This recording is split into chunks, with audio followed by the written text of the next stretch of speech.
Want to know how to self-sabotage your home sale? We'll cover that today on Frequently Asked Friday.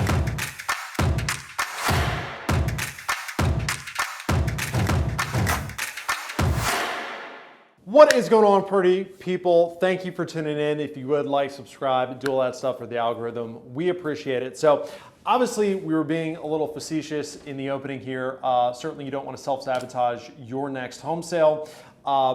So today we're going to go through why overpricing your listing or pricing your listing high is one of the most detrimental things you can do when you're selling your home. And I'm going to give you 4 reasons for that fact. Number 1, you've really got to take a step back and realize how home buyers are finding homes or searching homes in today's market. So typically what we do, what a buyer does when they're starting their real estate search is they will actually go onto a website, they'll tell their agent kind of their price range that they're looking at. So they're gonna get a mortgage pre-approval, they're gonna figure out how much they qualify for and what that kind of relates to as far as a price point.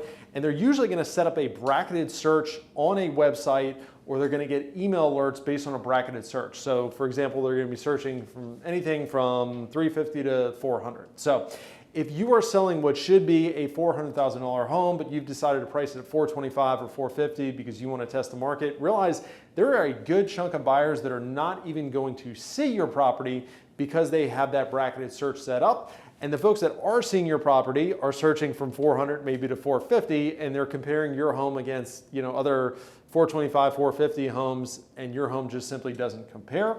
So that is reason number 1 why you're not going to have success, more than likely overpricing your home. Number 2, even if a buyer sees your home, there is a good chance that they just completely pass on it because they see it as being overpriced, or they see it as something where, hey, I can't even be in a competitive situation making an offer on that property. So even if they'd be willing to offer you something close to it, they might assume that, hey, this market is so competitive, I'm not gonna be able to compete just because we can't go over asking, or we can't come in close to the asking price, and you might not even get offers on your listing. Third, even if you can get that price, you run the risk of having an appraisal issue. So just realize that most buyers out there are gonna be getting a mortgage. Even if they end up being willing to agree to your price, realize that the lender that's lending them that money is going to hire an appraisal. The appraiser is going to come out, they're going to look at the same comparables that you're looking at more than likely with your agent. And there's a good chance that they may say, hey, I know you've agreed to pay $425 for that property, but we only think it's worth $400. And then you're going to find yourselves in a pickle because you're going to have a tense situation with a buyer where potentially, even if you get a property under contract, it's going to fall apart, and that's going to prolong your move, going to prolong your sale, and that's certainly going to add stress to your process. Last but not least, if you are not successful, if you overprice your home and you're not successful in getting an offer, the number 1 enemy to any home sale is time on the market. So what ends up happening most times when a property is overpriced, it ends up sitting, and then even if you come down to market value where you should be, you've got time on the market working against you.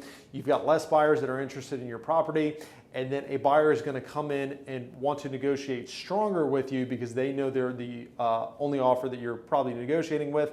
And what we have seen is typically if a home sits for a certain amount of time, it ends up doing worse than it could have done if it just priced appropriately from the get-go. So in summary, we highly recommend pricing your property at fair market value, maybe squeezing it a little bit above that, but not too far.